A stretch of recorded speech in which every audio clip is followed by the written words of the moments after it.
Di ulasan ini konsep transaksi mata uang asing saya akan coba jelaskan. Ini adalah penjualan yang menggunakan dua mata uang yang berbeda. Dengan cara bagaimana begini? Nah, jadi begini tinggal kita lihat saja kurs pada saat terjadinya transaksi tersebut. Transaksi di sini kalau kita lihat adalah transaksi penjualan kredit. Bagaimana dengan transaksinya? Kalau transaksi tunai ya, berarti juga sama ya. Cuman bedanya di sini kalau transaksi tunai dia tidak ada jurnal untuk kerugian atau keuntungan kurs. Penjualan yang dinyatakan dalam mata uang asing didenominasikan. Di dalam contoh di sini America Trading ini melakukan penjualan pada tanggal 16 Desember kepada Rom Company seharga 20.000 euro ketika kurs spot untuk euro sebesar 0,6625. Ketika kurs untuk spot euronya itu 0,6625. America Trading menutup pembukuannya pada tanggal 31 Desember ketika kurs spot 0,6550. Kemudian utangnya ditagih di tanggal 15 Januari. Nah, kalau ini transaksinya transaksi yang dia berbeda tahun, maka pada saat terjadinya tutup buku, di situ ada perhitungan kurs pada saat tutup buku. Ya, kalau transaksinya ini berbeda tahun. Transaksi berbeda tahun itu artinya begini. Misalkan dibelinya 2006, kemudian dilunasinya 2007, ya.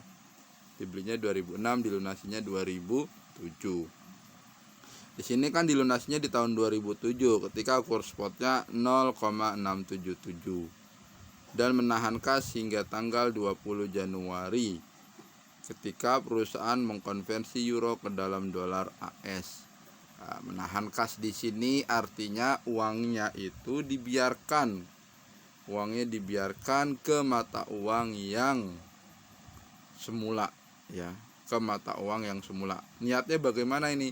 Kalau menahan kas itu niatnya kan nanti biar mendapatkan nilai lebih dari kelebihan kursnya, mendapatkan nilai lebih dari kelebihan harga kurs atau nilai kursnya. Ketika perusahaan mengkonversi euro ke dalam dolar AS dengan kurs 0,6725 yang berlaku pada tanggal tersebut, America Trading mencatat transaksi ini sebagai berikut. Kita lihat di sini tanggal 15 Desember, ya. 15 Desember. Nah, ini ada kekeliruan dalam pencatatan penanggalan. Mestinya tanggal 16 Desember, ya, sama saja. Kita lihat di sini berapa terjadinya transaksi. Itu harganya 20.000 euro ketika kurs spotnya 0,6625. Berarti pada saat terjadinya transaksi dikalikanlah kurs yang ada pada hari itu atau pada tanggal itu. 20.000 euro dikalikan 0,6625, ya, dikalikan 0,6625. Kemudian sudah dapat itu dalam dolar 13.250 dolar. Pada saat 31 Desember di sini ada penutupan buku, ya. Penutupannya kenapa? Karena ini dilunasinya tanggal 15 Januari yang berbeda tahun. Maka hitungnya bagaimana? Tinggal kita lihat di sini berapa kurs yang pada saat tutup buku. Ya, kurs pada saat tutup buku itu ketika kursnya 0,6550, ya, kemudian kurs pada saat ininya 6625. Nah, caranya begini ya. Sebenarnya kalau di sini kan hasilnya min ya. Jadi 0,6625 dikurang 0,6550. 0,6625 dikurang 0,6550 dikalikan nilai euro transaksinya 20.000 euro. Ya, kalau kita lihat di sininya lagi, itu pada saat pembelian dengan pada saat akhir tahun buku, ya, itu justru nilainya lebih gede yang akhir tahunnya, ya. Nilainya ini lebih gede, nilainya lebih kecil yang akhir tahunnya, sorry. Nilai yang akhir tahunnya itu justru lebih kecil. Jadi di sini menyebabkan rugi. Ruginya berapa? 150 dolar. Rugi itu kan dia ada di sisi debit. Kemudian tanggal 15 terjadilah pelunasan, ya. Tanggal 15 terjadi pelunasan. Jurnalnya bagaimana? Kita lihat di sini pada saat pelunasan. Nah, nilai kurs spotnya itu 0,6700. 0,6700 dikalikan dengan 20.000 euro, ya. Dapat hasilnya 13.400. Piutangnya, ya. Piutangnya 13.100. 13.100 itu dari mana? 13.100 yaitu 13.250 dikurangi 150. Kan rugi ya. 13.250 dikurangi 150. Hasilnya 13.100. Kemudian selisihnya di bawahnya adalah keuntungan kurs, ya. Keuntungan kurs dari mana? 0,6700 dikurangi 0,6550. 0,6550, ya. 0,6550 pada saat apa itu? Pada saat tanggal 31 Desember. Kursnya yang menjadi pengurangnya itu. Kemudian tanggal 20 Januari barulah ini dialihkan ke dalam mata uangnya, ya, dikonversi ke dalam mata uangnya. Yang euro, 20.000 euro itu dikonversi ke dalam dolar. Ya, sama, ini juga tidak sulit, ya. Bagaimana ini kok bisa 13.450? Kita lihat itu. Nilai itunya berapa? Nilai mata uang kasnya ini yang dicairkan 13.400. Kemudian pada saat pencairan itu berapa nilai kursnya? Pada saat pencairan itu kan 0,6725. 0,6725 ada di sini nih. 0,6725 dikalikan 20.000 euro. Dikalikan 20.000 euro. Itu maksudnya seperti itu, ya, untuk transaksi yang tanggal 20 Januari. Nah, berikutnya di sini adalah perhitungan rincian dari tanggal terjadinya penjualan sampai dengan tanggal pengkonversian. Bahwa didapatkan informasinya ada keuntungan sebesar 200 dolar. Ya, ini rincian aja tanggal ini berapa kursnya, 0,625 kali 13.250 jadi penjualan. Kemudian di sini 0,65 13.100. Penjualan tetap sama nilainya, ya, 13.250 tetap sama nilai penjualannya. Cuman di sini ada kerugian 150. Di sini ada keuntungan 300. Di sini ada keuntungan 50. Nah, ini maksud dari kenapa kok ini tidak berubah di sini, diartikan ya besarnya penjualan ya tetap sebesar ini. 13.250. 13.250. Sorry. 13.250. Kemudian derivatif ini adalah bagian instrumen dari keuangan. Bentuknya adalah sekuritas keuangan. Ini ketika terjadinya piutang, maka pelunasannya itu tidak terpengaruh oleh kurs pada saat itu. Tidak terpengaruh oleh kurs pada saat itu. Ya, ketika ada pelunasan-pelunasan. Nilai kontrak derivatif bagi para investor berkaitan dengan fluktuasi harga atau kurs. Ini fluktuasi nilai tukarnya, ya. Jadi kalau kontrak menggunakan derivatif, nanti pelunasannya bisa terpengaruh oleh naik turunnya nilai kurs. Pada saat kursnya naik bagaimana, pada saat nilai kursnya turun bagaimana. Maka di sini dibuat semacam struktur lindung nilai agar nanti pada saat pelunasan mata uangnya itu sudah disepakati. Nah, itu disebutnya sebagai kontrak forward. Jadi cara melindungi nilai cara biar nilai hutangnya atau nilai transaksinya itu tidak terpengaruh oleh kenaikan nilai kurs. Itu dilakukan kontrak forward. Kontrak antara dua pihak ini ya. Untuk apa ini? Untuk pengiriman atau pembelian komoditas atau untuk mata uang asing. Sesuai dengan harga ya, atau sesuai dengan kuantitas dan sesuai dengan pengiriman yang telah disetujui sebelumnya.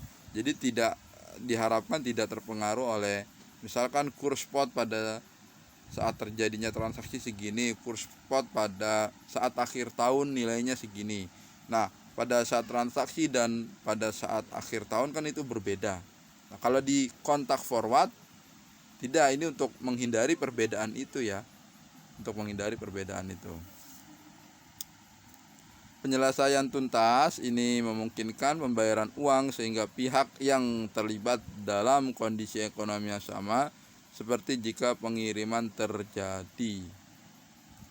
Contoh kasus Amerika Trading, asumsikan bahwa bank setuju mengirimkan 20.000 euro pada tanggal 15 Januari dengan biaya 0,66 per euro. American Trading setuju menerima pengiriman itu dan bersedia membayarnya 0,66. Nah, berarti di sini sudah ada kesepakatan bahwa nanti yang dibayar adalah sesuai dengan kurs yang terjadi di 0,66. Kemudian menurut perjanjian penyelesaian tuntas menerima 20.000 euro, Amerika Trading malah membayar 20.000 euro di pasar pada harga spot yang berlaku per 15 Januari 2007. Membayarnya 0,67 per euro atau 13.400. Karena kontrak dikunci pada harga 0,66, pihak bank akan membayar American Trading sebesar 200. Jadi apa maksud di sini? Jadi di dalam transaksi ini America Trading itu sudah sepakat pembayarannya berapa? 0,66. Jadi kalau ada perubahan dari kurs euro sesuai dengan kesepakatan, berarti nanti si bank tersebutlah yang menanggungnya ya, untuk melunasi kewajibannya. Jadi bank nanti membayar $200 ya. Bank itu membayar $200. Amerika Trading dan bank berada dalam posisi yang sama secara ekonomi, seperti jika kedua belah pihak melakukan pertukaran aktual mata uang asing. Jadi ini berdasarkan kesepakatan, sudah disepakati. Akuntansi lindung nilai, akuntansi yang dirancang untuk mencatat nilai item yang dilindungi dan instrumen lindung nilai dalam periode akuntansi yang sama. Ada dua nih, akuntansi lindung nilai wajar dan akuntansi nilai arus kas. Akuntansi lindung nilai. Berarti di dalam pembahasan ini membahas tentang yang dilindungi apa? Yang dilindungi adalah nilai transaksi, baik itu pelunasan ya, tapi ini hubungannya dengan pelunasan aja ya. Dengan pelunasan piutang. Contohnya ini, Jacobsco meminjam 200.000 dari State Bank. Pinjamannya berjangka 3 tahun, bunga dibayar secara tahunan. Lihat di sini 3 tahun, berarti di dalam tahun-tahun yang berjalan itu nanti suku bunganya berbeda-beda. Suku bunga awal 9% untuk 1 tahun. Bunga berikutnya itu disebutnya sebagai LIBOR plus 2%. 9% plus 2% ya, ditentukan pada akhir setiap tahun untuk tahun berikutnya. Suku bunga LIBOR per 31 Desember 2006 digunakan untuk suku bunga tahun 2007. Berarti pada saat tahun 2006 diketahui berapa suku bunganya, 2007 itu menggunakan suku bunga yang udah diketahui di tanggal 31 Desember 2006. Suku bunga LIBOR 31 Desember 2007 untuk suku bunga tahun 2008. Ini pemahaman yang nggak sulit ya. Jadi untuk 2007 kita udah tahu di sini besarnya di 31 Desember 2006. Untuk yang tahun 2008 kita sudah bisa tahu di 31 Desember 2007.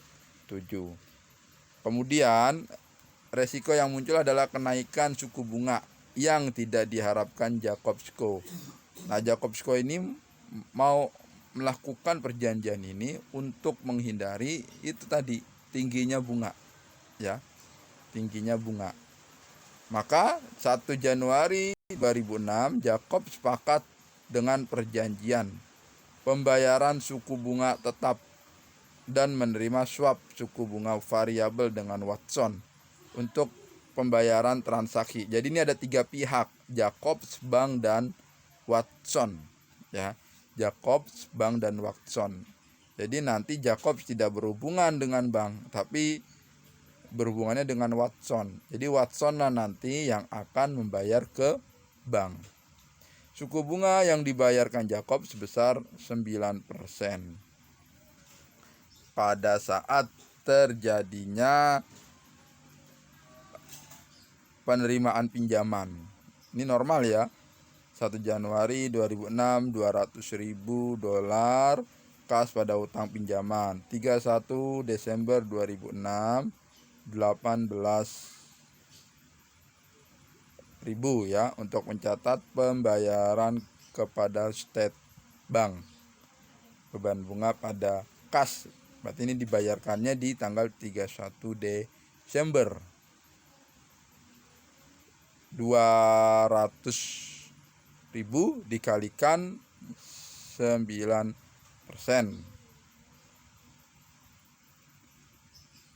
Kemudian Jacobs membayar kepada Watson per tahun ya 1.000. Suku bunga yang berlaku 8,5% untuk pembayarannya.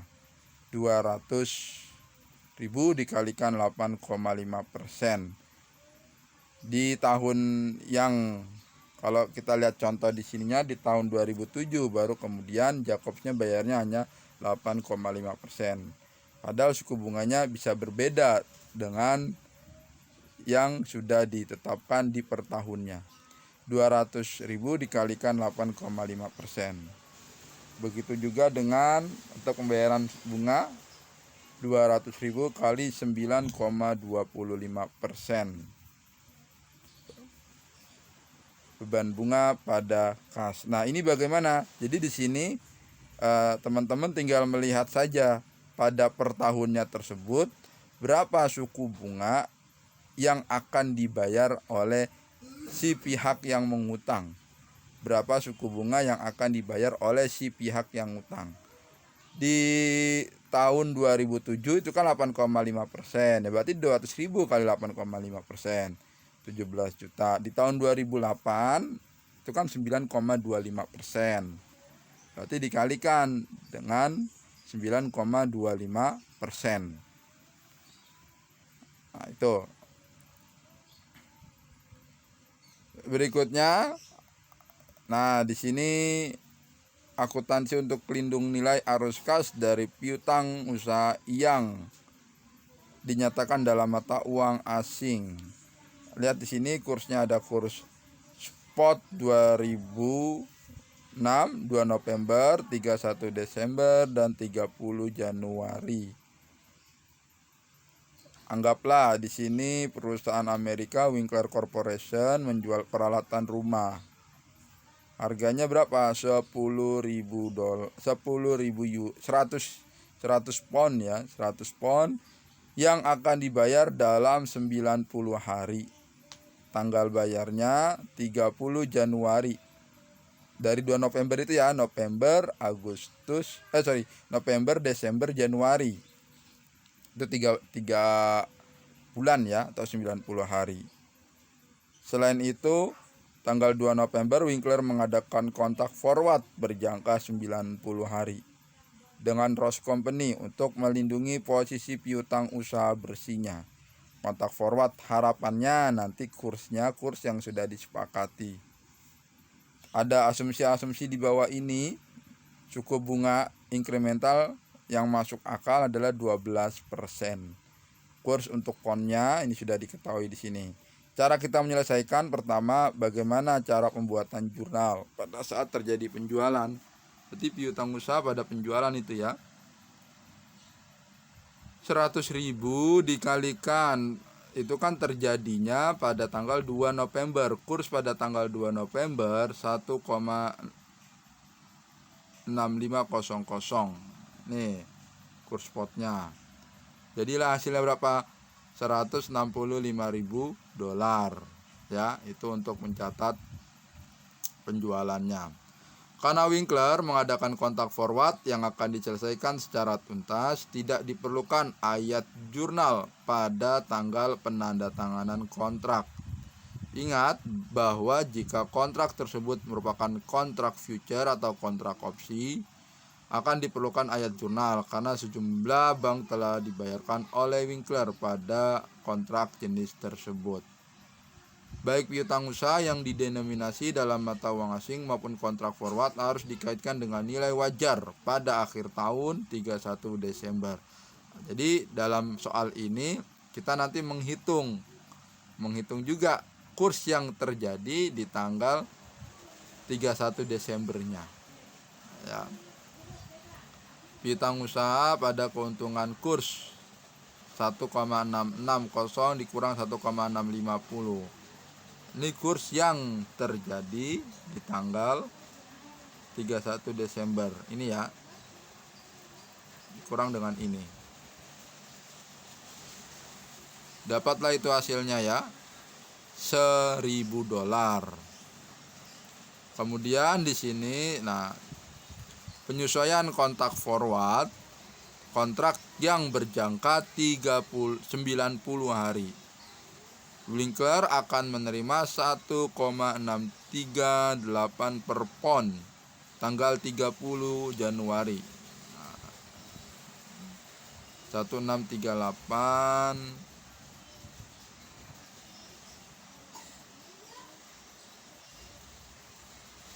sumbernya dari sini ya. 16,38 ini kontak forward. Jadi kalau sudah menandatangani kontrak forward, nanti dia di dalam 90 hari ke depan sudah ketahuan kurs yang diinikan segini, 1638. Kemudian tanggal 31 Desember kontak forward berjangka 30 hari 1,655. Berdasarkan perubahan kurs forward, estimasi kerugiannya 1655 dikurangi 1638. Dapatlah itu 1.700 ya. 1.700. Kemudian di sini asumsinya kan kalau ini menggunakan bunganya ini memang agak tidak sesuai ya. Ini 12%. Kalau 12% kan berarti 0,12. Tapi di sini justru malah 10%. 0,1. Jadi bagaimana Pak kalau begini? Nah, berarti kalau begini anggaplah ininya bukan 12%, tapi ini 10% ya. Ininya adalah 10%.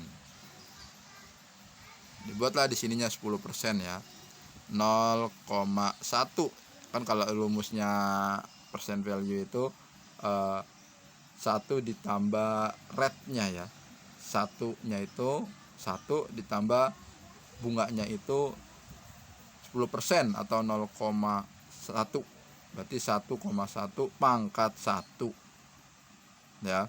Jadilah di situ hasilnya 1,683. 1,683. Nah, itu ya.